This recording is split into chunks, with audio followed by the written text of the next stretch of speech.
Amém, que alegria. Realmente, nós tivemos um período precioso no Colégio Cristão, lá em Belo Horizonte, foi quando eu conheci o Linderson. E depois, eu tive a oportunidade de trabalhar no CTMDT, Centro de Treinamento Ministerial Diante do Trono, onde o Linderson também foi para ministrar como professor. Denise foi uma das alunas formadas lá no CTMDT e depois retornou, não é, Denise? Para trabalhar como discipuladora, e nesse retorno é que Deus promoveu o encontro dos dois. O Linderson já era professor? Foi antes. Como? Foi na Bolívia, Estava fazendo prático na Bolívia e o Linderson se envolveu e começou essa história tão linda que nós tivemos o prazer de acompanhar e ver aí que tem dado muitos frutos. Um fruto Ana, um fruto Benjamin, mas frutos também aqui, como a presença de vocês aqui hoje. E eu sempre me empolgo quando eu vejo encontro de casais, retiro de casais, congressos de casais, acampamentos para casais, e vejo o auditório ou o ambiente lotado. Porque hoje em dia, infelizmente, no nosso Brasil, na nossa sociedade, a família tem sido apedrejada, a família tem sido desmerecida. O conceito de família, o casamento, é algo que as pessoas estão desvalorizando dia após dia na nossa sociedade. E ver esse auditório cheio numa noite onde se propõe um encontro para casais, para falar sobre família, é uma alegria, é um consolo, é um conforto, enche o nosso coração de expectativa de que esse quadro pode e deve mudar. Depende de nós, depende de sermos espelho daquilo que Deus planejou para a família. A família é a primeira instituição que foi criada por Deus, antes da igreja. Deus está nesse negócio com muita força. E se você está aqui hoje, eu creio que você concorda comigo. E se você está aqui hoje, eu creio que você também, ainda que experimente já um casamento maravilhoso, sempre pode melhorar. E a nossa expectativa é que vocês, como casais, como família, sejam um espelho para essa cidade, para as pessoas com as quais você se relaciona, para que eles possam ver a presença do Senhor na vida de vocês, na casa de vocês, na família de vocês, no relacionamento de vocês, e ansiarem por isso. Hoje nós precisamos fortalecer a família e mostrar para o mundo que lar feliz, sim, casamento feliz, sim, viver um para o outro, sim. Hoje em dia a gente escuta muita gente falando, eu e o Linderson trabalhamos com jovens por muitos anos, e a gente escuta o pessoal falando, eu estou gostando daquela garota, ou eu estou gostando daquele rapaz, então a gente resolveu se casar, vamos experimentar, se não der certo, depois a gente separa. Esse tipo de pensamento, ele indica que não vai dar certo. Não é esse o plano que Deus pensou para o casamento. Você não deve entrar num relacionamento ou em qualquer compromisso com esse sentimento. Eu vou tentar, se não der certo eu pulo fora. Isso é uma total falta de compromisso com aquilo que se quer e que se deveria assumir. E a nossa sociedade, infelizmente, hoje, ela é hedonista, quase que ao extremo. Ou seja, olha, eu vou entrar nesse negócio aqui. Enquanto está bom, está me fazendo bem, está me dando retorno, está me dando prazer, não está me dando trabalho, está tudo jóia, eu estou me dando bem, então eu fico nesse negócio. Se começou a dar trabalho, se começou a me dar esforço, se começou a me dar dor, dificuldade, já não está confortável, então eu descarto.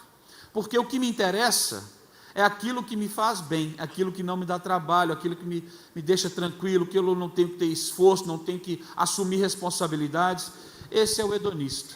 E a nossa sociedade está caminhando cada dia a passos mais largos para essa para esse tipo de comportamento. E nós, como cristãos que seguimos a Jesus, sabemos que se tem uma coisa que Jesus não era hedonista. Ele se deu, ele se doou, ele se sacrificou, ele se comprometeu em todo o tempo. E deve ser assim no casamento. O casamento é um compromisso, é uma aliança. Você coloca ali a sua honra. Eu me lembro que quando eu me casei, o pastor Márcio, que fez nosso casamento, deixou muito claro, na hora dos votos: lhe prometo ser fiel nessa situação, nessa outra, tal, e para isso eu empenho a minha honra. As pessoas hoje em dia não sabem o que é honra, nem honrar a alguém e nem se fazer como alguém que tem honra e preza por ela. E o casamento precisa ser honrado pelas pessoas que entram nele. Você tem que ter compromisso, de fato assumir aquilo que você declarou no altar. Isso é uma bênção. Casamento é uma bênção. Amém? Abra a Bíblia, por favor, no livro de 1 Timóteo, capítulo 3. 1 Timóteo 3, nós vamos ler do 1 ao 5. Bom, gente, eu disse aqui que casamento é importante e você tem que se comprometer. Mas eu não disse que é fácil. A vida a dois não é fácil, mas é uma bênção. E quero dizer para vocês o seguinte: o Senhor tem permitido a mim, a Helena, falar para casais. Às vezes ela fala para mulheres, eu falo para homens, às vezes para os casais. E quero dizer para vocês, eu e Helena não somos pessoas perfeitas. Nós temos dificuldades? Sim, com certeza.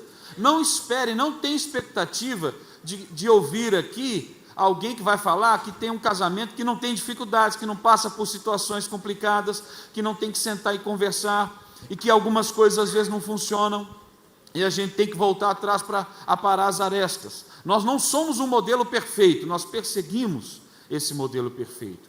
E o que a gente pode fazer com a graça do Senhor, com a bênção de Deus, com a direção dele nas nossas vidas, é compartilhar, quando Deus nos dá a oportunidade, com outros que desejam também desfrutar da plenitude que Deus tem para o casamento. Então o que a gente faz é compartilhar com vocês as nossas experiências, aquilo que deu certo e aquilo que deu errado, mas a gente batalhou, sentou, conversou e procuramos resolver. Mas não somos um modelo perfeito a ser seguido. O modelo a ser seguido é sempre o de Jesus. Amém? Então, casamento não é fácil, mas é uma bênção. 1 Timóteo 3, verso 1. Esta é uma palavra fiel. Se alguém deseja o episcopado, excelente obra deseja. Convém, pois, que o bispo seja irrepreensível, marido de uma só mulher, vigilante, sóbrio, honesto, hospitaleiro, apto para ensinar, não dado ao vinho, não espancador, não cobiçoso, de torpe ganância, mas moderado, não contencioso, não avarento, que governe bem a sua própria casa, tendo seus filhos em sujeição com toda modéstia. Verso 5.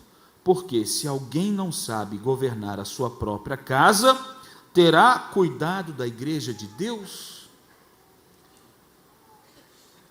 Esse trecho nos deixa muito claro que existe uma prioridade estabelecida pelo Senhor. Nós somos pessoas, temos que trabalhar, amém? O Senhor nos abençoa através do sustento que vem pelo nosso trabalho. Então, trabalho é importante? Claro. Nós somos seres humanos, nós precisamos de diversão, precisamos de lazer. Ninguém só vive só trabalhando, precisa. Diversão e lazer é importante? Sim.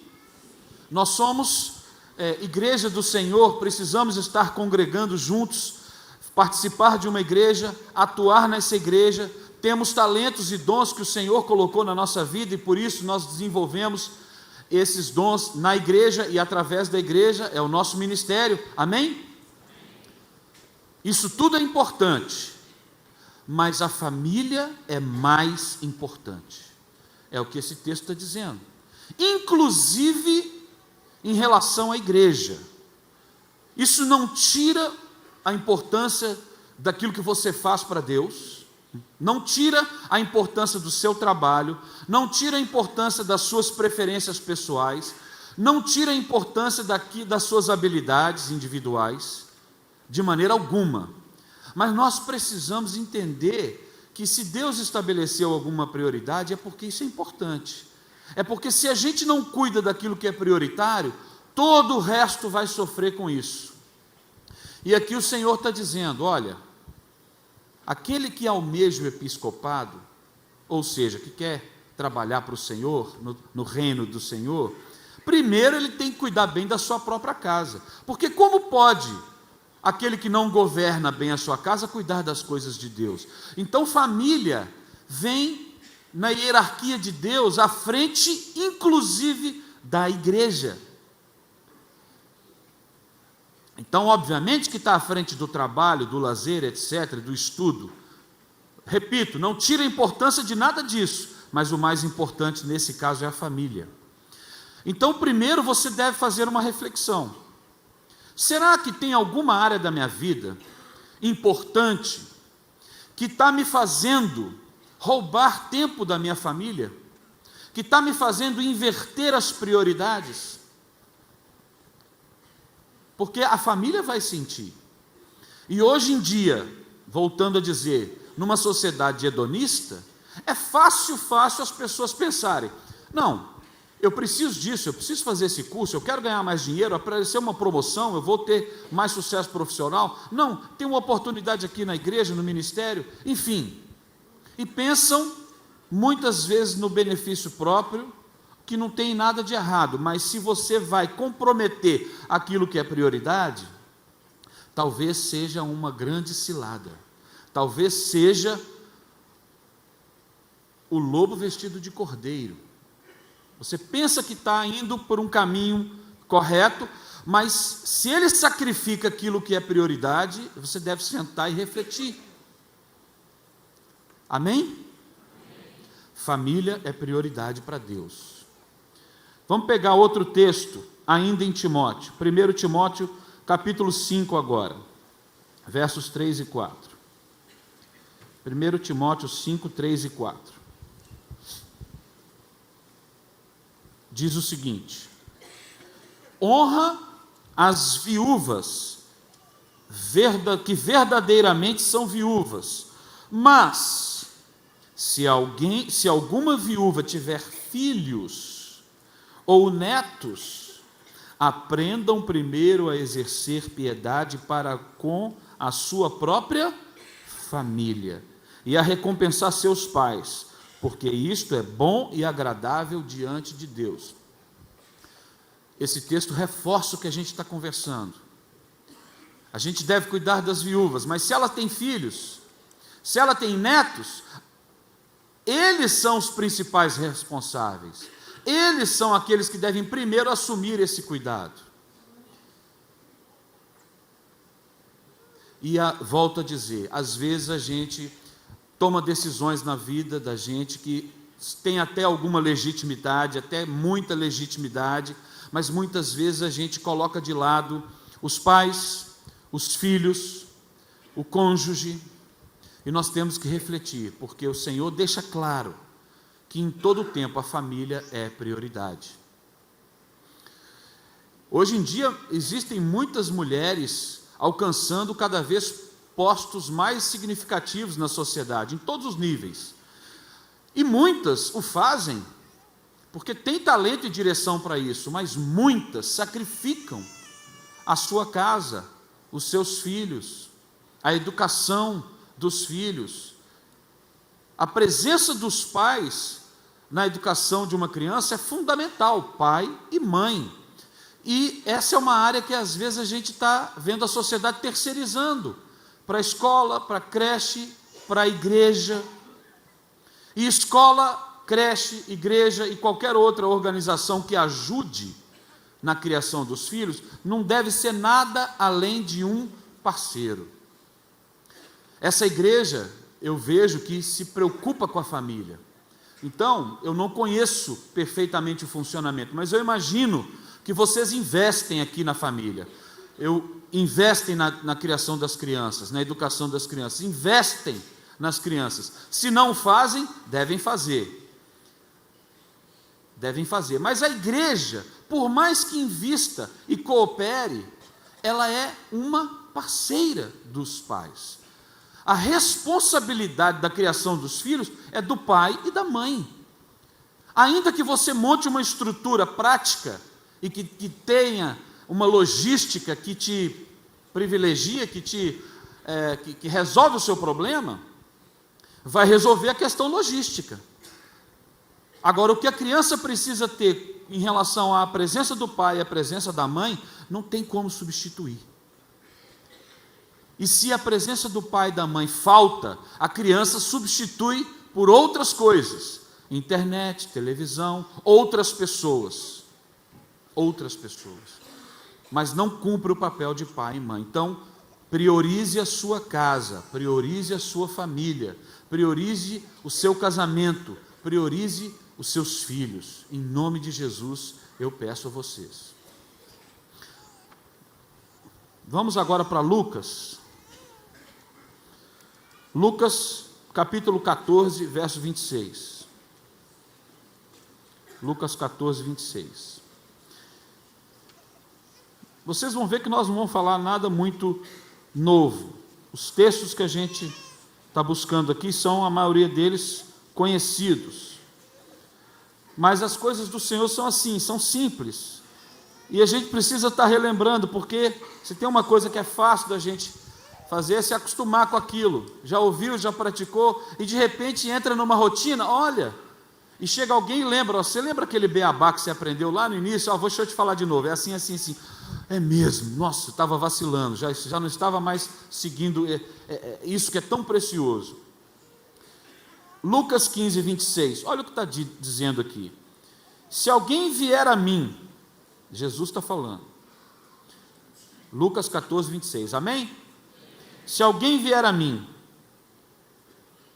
e não aborrecer a seu pai, e mãe, e mulher, e filhos, e irmãos, e irmãs, e ainda também a sua própria vida, não pode ser meu discípulo.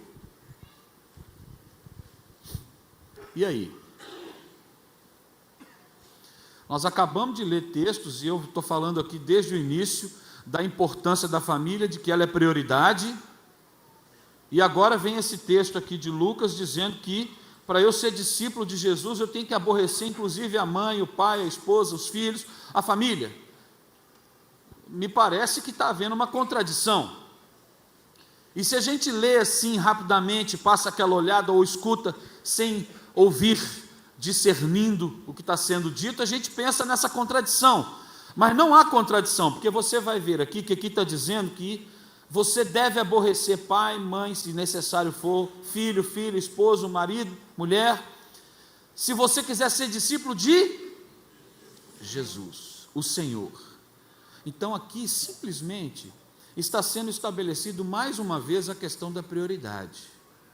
Esse texto não coloca a família abaixo de nada que a gente já tenha dito até agora, simplesmente abaixo do Senhor.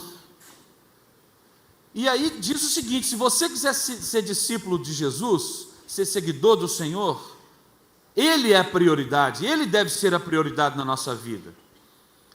Se preciso for, você aborreça até, inclusive, a sua família. Quando você quer dizer que alguma coisa é importante ou valiosa, e você quer usar comparações, você fala assim, olha, a esposa chega para o marido e fala assim, olha que colar lindo, meu bem, que eu encontrei, que eu vi nessa revista que vende joias, olha que lindo. Aí o marido já olha e fala assim, tá, meu bem, mas você tem tantos colares, mês passado você ganhou um, e tem aquele que é o seu preferido. Eu falo assim, meu bem, mas esse consegue ser mais bonito do que o preferido. Não é assim? Ou não, estou falando bobagem aqui. Quando a gente quer convencer de que algo é realmente valoroso, a gente compara com algo que já de fato é. Então esse texto em Lucas está dizendo o seguinte: Se você quiser ser discípulo de Jesus, você vai ter que, se necessário for, aborrecer inclusive a família. Ou seja, o que é mais importante? É a família, em relação a todas as outras coisas. Seguir o Senhor é mais. Inclusive, se necessário, até a família você vai aborrecer. Então, tá na verdade o texto colocando a família como número 2. Amém? Não há contradição. Então, resumindo, o que é prioridade na nossa vida? É o Senhor, em todos os níveis. Depois do Senhor, é a família. Amém? Amém? Amém? Glória a Deus. Então, dentro desse princípio, existe os vários relacionamentos familiares, e dentro dele, obviamente, de marido e mulher. É aí que começa uma família. E o Senhor, mais uma vez, um texto que já é conhecido, deixou as orientações para os papéis que devem desempenhar na perspectiva cristã, o marido e a esposa. Então vamos lá. Efésios, capítulo 5.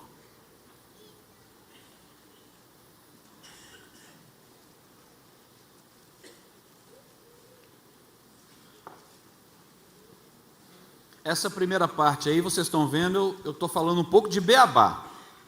Depois vem a melhor parte, tá, gente? A Helena é sempre a melhor parte. Então, Efésios 5, a partir do verso 22. Eu tenho certeza que o Linderson e a Denise já devem ter trabalhado esse texto com vocês. Ou então, qualquer outro líder. Já devem ter pelo menos ouvido. Efésios 5, 22. Vamos ler até o 29. Vós, mulheres, sujeitai-vos a vossos maridos, como ao Senhor, porque o marido é o cabeça da mulher, como também Cristo é o cabeça da igreja, sendo ele próprio o Salvador do corpo. De sorte que, assim como a igreja está sujeita a Cristo, assim também as mulheres sejam em tudo sujeitas aos seus maridos. Até essa parte, parece que ouvi timidamente, modestamente, mas ouvi algum aleluia e glória a Deus da parte masculina da igreja.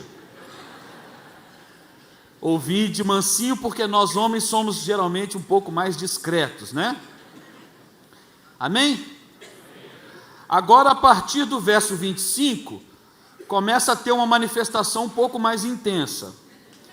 Vós, maridos, amai vossas mulheres, como também Cristo amou a igreja e a si mesmo se entregou por ela, para a santificar, purificando-a com a lavagem de água pela palavra, para apresentar a si mesmo igreja gloriosa, sem mácula, nem ruga, nem coisa semelhante, mas santa e irrepreensível.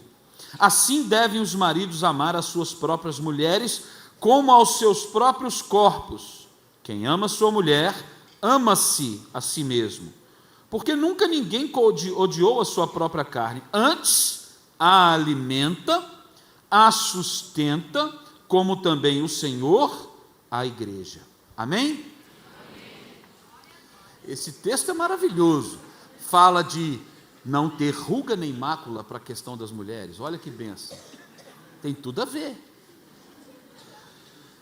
Muito bem. Mulheres, esposas, sejam submissas aos vossos maridos. Amém?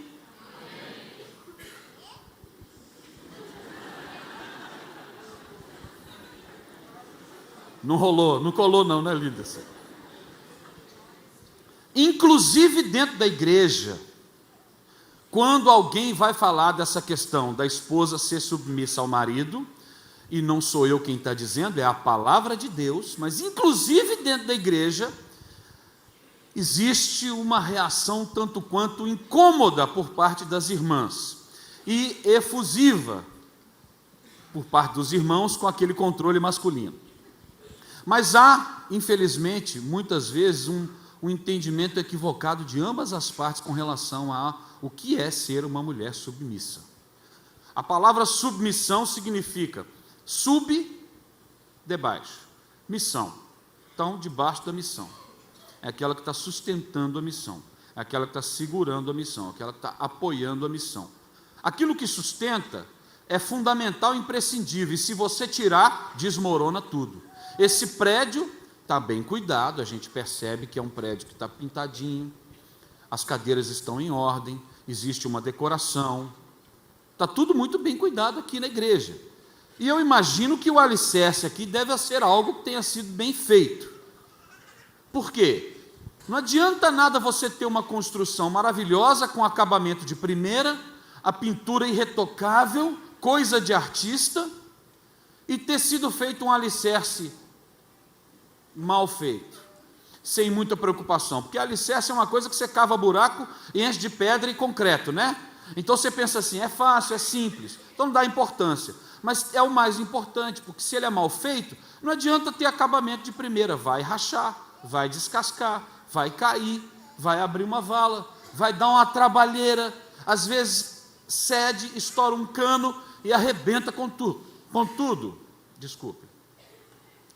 Então, aquilo que dá sustentação a uma construção ou qualquer coisa é de uma importância fundamental, indispensável. E essa é a mulher como esposa no casamento. Se a gente voltar um pouquinho, não precisa abrir, mas se a gente voltar para tentar entender ou compreender um pouco melhor isso, lá em Gênesis, capítulo 2, verso 18, o Senhor fala sobre a formação, a criação do homem e da mulher. E quando ele vai falar da criação da mulher, ele declara uma palavra criadora sobre ela. Não é bom que o homem esteja só. Antes disso, ele vinha criando todas as coisas e dizendo, é bom, não, isso é 10, ficou bom demais, é muito bom, é muito bom, é muito bom, e cria o homem. E aí ele diz, não é bom que o homem esteja só. Far-lhe-ei uma ajudadora ou auxiliadora, que lhe seja idônea. E aí, se a gente fala, então a mulher foi criada para ser auxiliadora, aí já torce o nariz de novo, não é? Auxiliadora, auxiliar?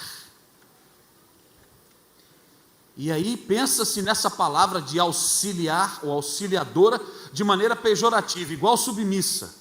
E não é, porque se a gente for lá pesquisar, e a Helena fez essa pesquisa, então eu estudei junto com ela, por isso que eu estou podendo falar aqui para vocês, a palavra usada para designar essa característica da mulher, conforme Deus criou e proferiu sobre ela de auxiliadora, essa palavra é Ezer.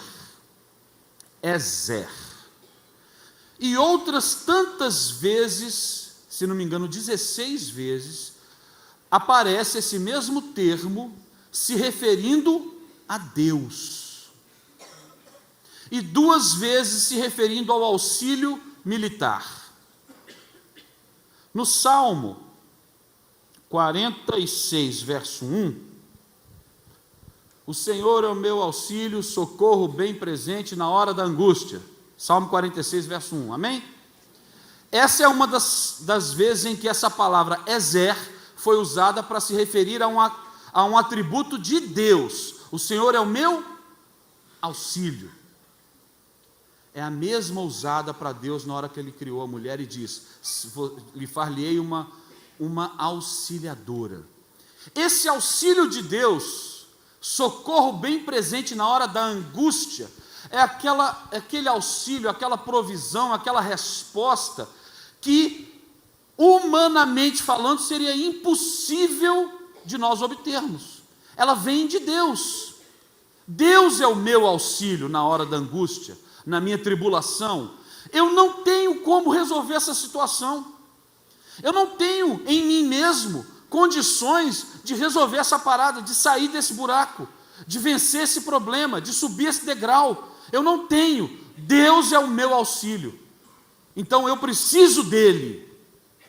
É a mesma palavra que foi atribuída, o mesmo atributo dado por Deus à mulher. O homem não é bom que ele esteja só, far-lhe-ei alguém que vai suprir essa necessidade da qual ele mesmo, em si mesmo, não tem a capacidade de suprir. Vocês estão entendendo, gente? Olha para sua esposa aí. Você é incapaz sem ela. Incapaz. A primeira coisa que a mulher veio suprir, quando Deus criou para ser auxiliadora idônea do homem, é a solidão do homem. Não é bom que o homem esteja só. Ele sozinho não vai funcionar, ele não vai conseguir nada. Eu preciso prover um auxílio. No mesmo nível daquele do Salmo. No mesmo nível de um auxílio militar. A diplomacia não funcionou, precisa de militar, do auxílio militar. É nesse nível que nós precisamos da mulher. É nesse nível, é para esse tipo de coisa que a mulher foi criada, para nos prover algo que nós não temos a capacidade em nós mesmos de ter, de desenvolver. Nós precisamos dela. Por isso que em Efésios Deus diga, a mulher tem que ser submissa ao seu marido. Ela tem que prestar esse socorro, ela tem que dar esse suporte, ela tem que fortalecer o marido, ela tem que sustentar o marido, ela tem que dar essa provisão que ele sozinho não consegue. Amém? Mulheres, por favor, sejam submissas aos vossos maridos, nessa observação, dessa forma. E o texto em Efésios, se a gente for seguindo, diz que o homem é o cabeça da família, o homem é o cabeça do lar. Amém? Amém nada, gente, vocês não leram não. Amém nada. Amém nada. Misericórdia. Diga misericórdia. Verso 23. Lê o verso 23. Porque o marido é o cabeça da mulher. Ele não é o cabeça do lar. Ele não é o cabeça da família.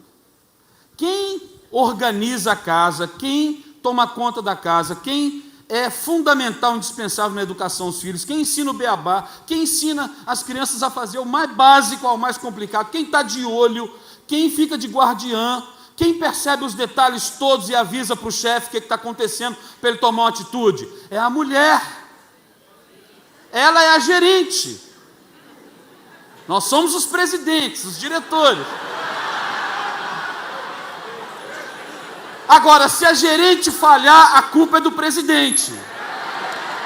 Ainda que as coisas estão meio estranhas aqui no Brasil quanto a isso, mas não dá para sair fora.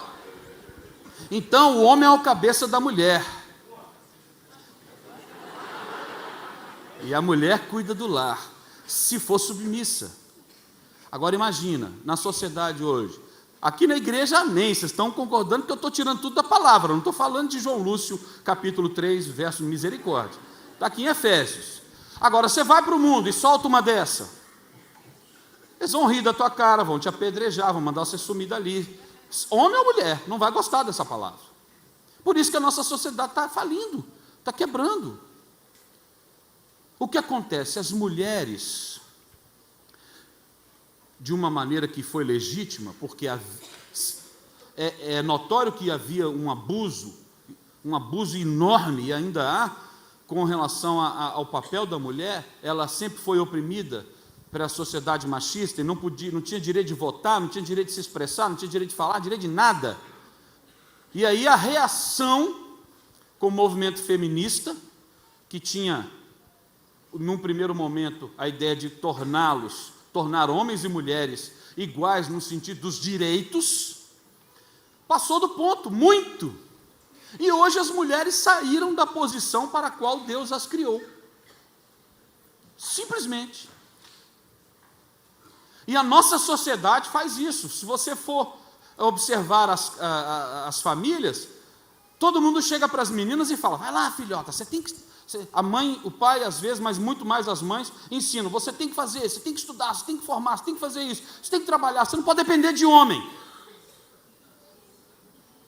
Dá conta do seu negócio. E aí nós temos uma geração entre 20, 25, 30, 35 anos de mulheres muito fortes, muito na frente dos homens, com os principais cargos nas empresas, formando com honras em todos os cursos, deixando os homens para trás.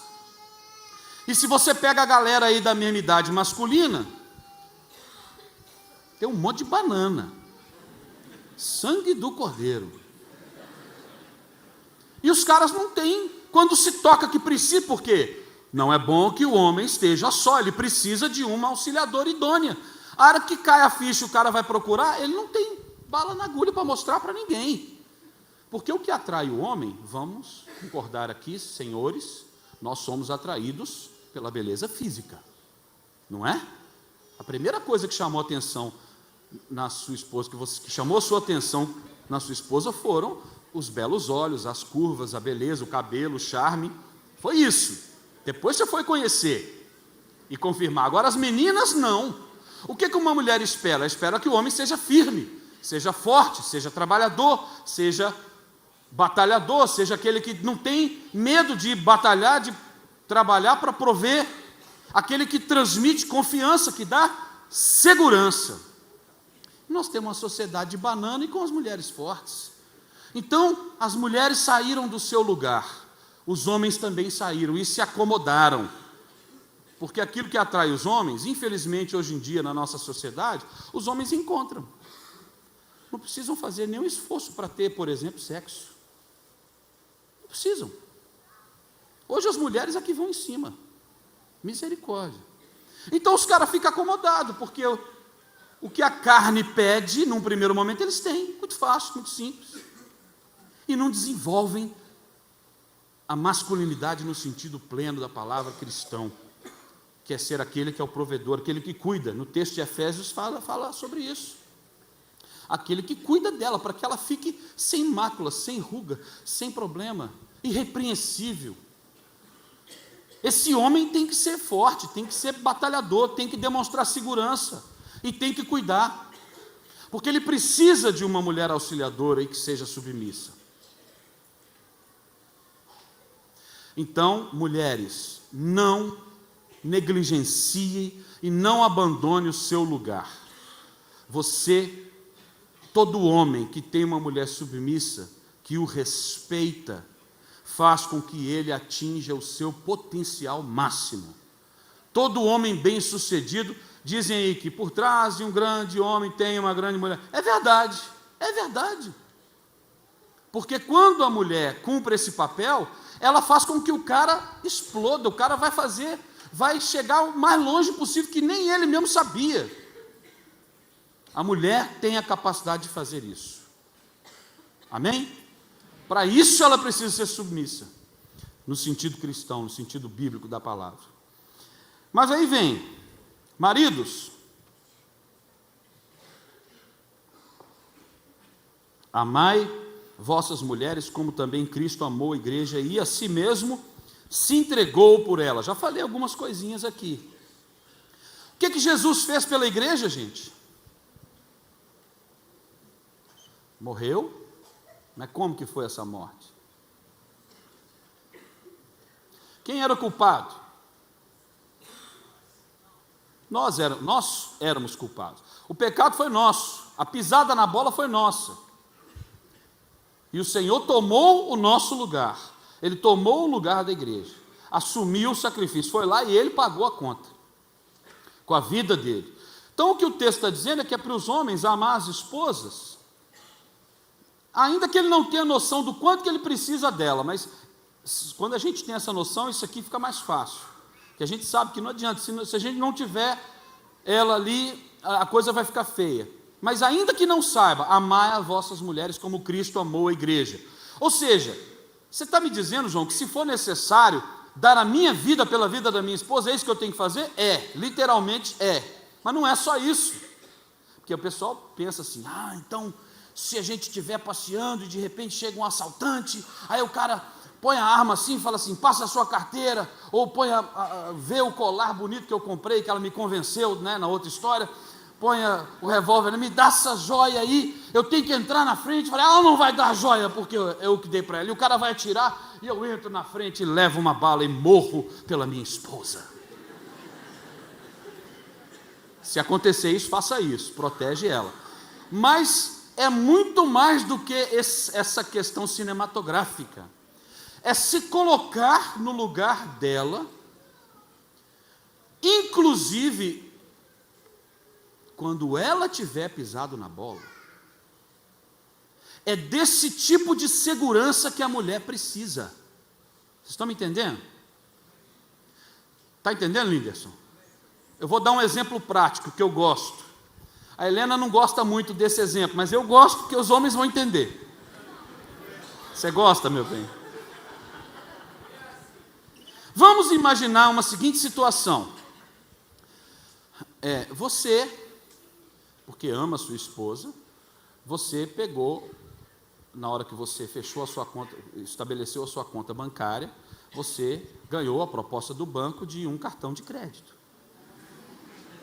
Você é o titular da conta, mas é uma conta conjunta, e aí vem o cartão número 2, que é o da esposa. E aí você entrega para ela aqui, meu bem, um cartão de crédito, nosso limite é tanto. Você sabe como é que funciona cartão de crédito, meu bem? Não tem o dinheiro lá não, mas depois nós temos que pagar o que for para lá, tá bom? Aí vamos imaginar que a digníssima pega o cartão de crédito, numa daquelas pouquíssimas vezes em que elas vão ao shopping, ou algo parecido, e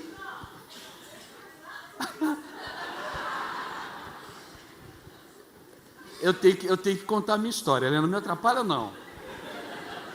E aí ela ficou aquele dia um pouco mais feliz, né, despreocupada, e excedeu o seu limite do cartão de crédito, e não se preocupou em te avisar. E aí você para no posto de gasolina para abastecer, porque você esqueceu de sacar dinheiro, esqueceu de abastecer, então vou pagar com cartão de crédito. Chega lá, o seu cartão é recusado. Aí você fica com aquela cara assim, mas como? Eu tenho certeza que tem limite. Aí você liga para a esposa e ela fala, meu bem, esqueci de te avisar. Isso não aconteceu comigo não, tá, gente? Se é o que você está preocupada, meu bem, não aconteceu, mas é uma história que eu conto. Aí vamos imaginar essa situação. Você deve chegar em casa e corrigir a sua esposa? Gente, que silêncio, pelo amor de Deus. Eu não vou bater em ninguém aqui, não. Alguém pode se manifestar? Alguém acha que deve chegar em casa e corrigir a esposa? Um corajoso. Como é que você chama? Júnior. Agora depois dele você levantou? Chamei de corajoso e ele levantou a mão também. Tá bom, parabéns. O Júnior faria isso. Eu também faria. Mas como que Jesus faria? Com amor. Olha aí, tá vendo? Elas manifestam também. Por favor, me corrija, mas pega leve, né? Jesus faria com amor, mas Jesus, ele não ia passar a mão na cabeça. Ele não ia mascarar o problema, nem o pecado, não, nem colocar uma peruca loura para parecer um pouquinho menos problemático. Ele ia falar verdadeiramente, com firmeza, mas ele ia corrigir com amor. O corrigir com amor é você falar a verdade. Não é você brigar, não é você quebrar o pau, não é você chutar o balde, não é você agredir, não é você humilhar e dizer, eu é que mando nessa casa, eu é que trabalho, e você faz esse monte de besteira. Isso não é o que Jesus faria. Mas Jesus diria, docilmente, mas com firmeza absoluta, que o procedimento foi equivocado. E ia corrigir. Se necessário for, querida, portanto, devolva o seu cartão, que você vai ficar um tempo sem ele, até que as coisas se organizem.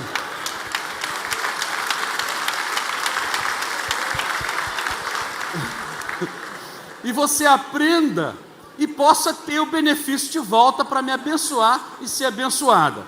Amém? Mas tem mais uma coisa. se necessário for a si mesmo se entregar, seria: a operadora do cartão de crédito ligou para cobrar, para fazer a cobrança, é você que vai lá dar a sua cara, não é ela. Mas foi ela que gastou, mas foi você que pecou, e quem foi para a cruz foi Jesus.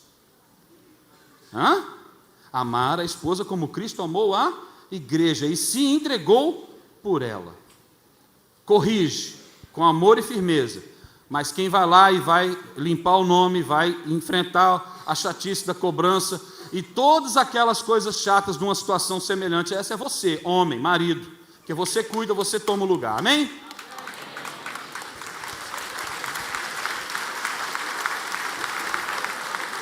Glória a Deus, foram eles que começaram as palmas, viu? Foram eles. Então, gente, eu pus um exemplo aqui, que a gente se diverte tudo, mas eu creio que dá para entender de que forma que é que o Senhor quer que o marido ame a esposa como Cristo amou a igreja. É se colocando no lugar dela, se necessário for, inclusive se foi uma situação que ela causou. Corrige com amor, corrige com firmeza, assuma o lugar, resolva a parada e pronto. E continue dependendo e desejando o apoio que ela te dá. Então, gente, o que nós precisamos hoje como casais? Que os maridos amem, honrem, cuidem das esposas e que as esposas sustentem, respeitem, motivem esse homem. Só para falar um pouquinho mais para as mulheres, que eu peguei pesado com a galera masculina agora aí, no verso 33 de Efésios 5, olha o que diz: assim também vós, cada um em particular, ame sua própria mulher como a si mesmo, e a mulher reverencie o marido. Gente, marido, homem é bobo. Homem é bobo. No seguinte sentido, não é bobo de lesado, não.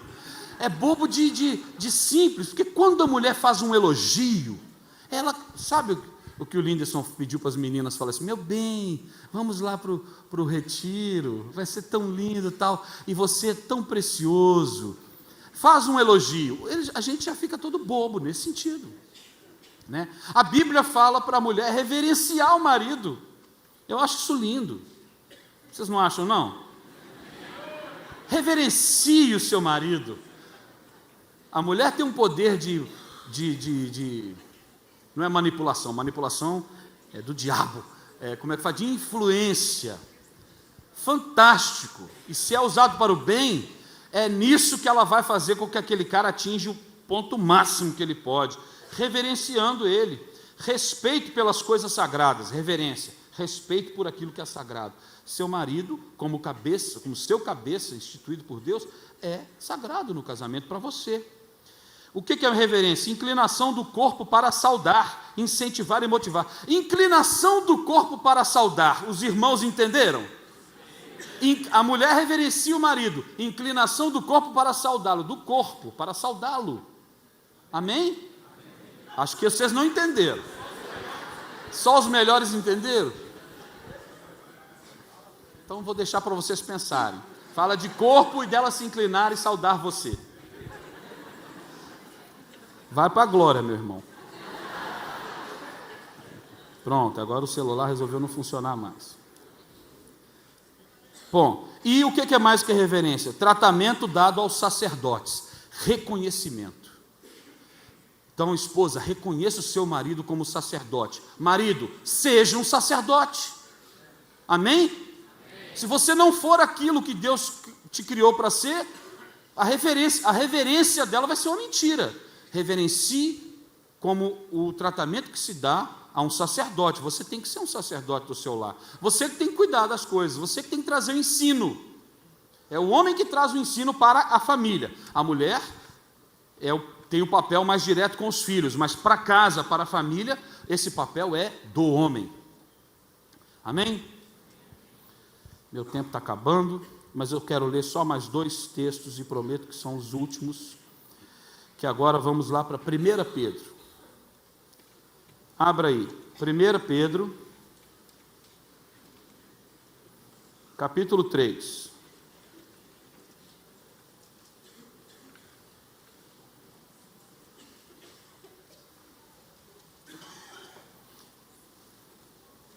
esse versículo 1 de 1 Pedro, capítulo 3, pela fé eu quero pensar que aqui as irmãs todas já o fazem.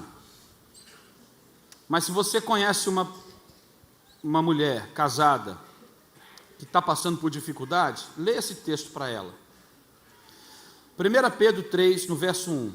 Semelhantemente, vós mulheres, sejam sujeitas ou submissas aos vossos próprios maridos, para que também, se alguns não obedecem à palavra, pelo porte de suas mulheres, sejam ganhos sem palavra. Olha o poder da submissão feminina, da submissão da esposa ao marido. Seu marido não está cumprindo com os deveres, não está obedecendo a palavra, ou sequer conhece a palavra. A sua atitude de mulher sábia, submissa, pode fazer com que ele se converta, com que ele obedeça a palavra, e você não vai precisar abrir a sua boca, não vai precisar gastar nenhuma das milhões de palavras a mais que as mulheres têm, é só com atitude de submissão. A submissão feminina pode trazer salvação, restauração do marido. Agora vamos para o versículo 7. 1 Pedro 3, versículo 7. Igualmente vós, maridos, coabitai com elas com entendimento, dando honra à mulher, como vaso mais fraco, como sendo vós os seus co-herdeiros de graça da vida, para que não sejam impedidas as vossas orações. É sério. Se você não está amando a sua esposa como Cristo amou a igreja, se você não está cuidando da sua esposa como deve ser cuidado, com amor, com firmeza, com ensino, as suas orações vão ser impedidas de serem ouvidas. Então agora faz uma reflexão aí. Você está aí na batalha de oração por alguma situação, ou em alguma situação, e você não está ouvindo resposta de Deus, porque Deus sempre responde. Às vezes as suas orações estão sendo impedidas de chegar ao Senhor, porque você não está cuidando da sua casa ou da sua esposa como deve cuidar. É o que a palavra está dizendo. Então Deus não está de brincadeira quando Ele diz que a família é importante, é prioridade. E Ele estabeleceu os papéis para a esposa e para o marido para serem cumpridos, porque é assim que funciona. Então você ama o seu esposo, você ama a sua esposa, sua mulher, cuide dela, honre-a, ame-a, como Cristo amou a igreja. Se necessário, dê a sua vida por ela, coloque-se no lugar dela, cuide dela, ensine. Mulher, valorize o seu marido, respeite-o, põe esse cara para cima, mostre a ele que ele tem valor. E se você percebe algumas coisas que não estão funcionando muito bem, você tem poder para influenciar e fazer com que ele melhore muito. Amém? Eu queria trazer esses detalhes sobre o casamento, que são, na verdade, beabá do casamento. Tem muito mais coisa para falar aqui. A gente pode falar da comunicação do casal, como é que os homens fazem para conseguir entender o que as mulheres estão dizendo. Né? Nós não temos tempo para isso, mas nós temos uma sugestão para isso, e Helena vai dar a sugestão. Podemos falar de sexo, de finanças, de educação de filhos, de uma série de outras coisas, mas hoje o que Deus colocou no meu coração para você seria o beabá. Se a gente partir daqui, nós estamos no caminho certo, e Deus vai abençoar a nossa casa, vai abençoar a sua esposa, vai abençoar seu marido, seus filhos. Amém? Que Deus abençoe. Agora eu vou passar para a melhor parte.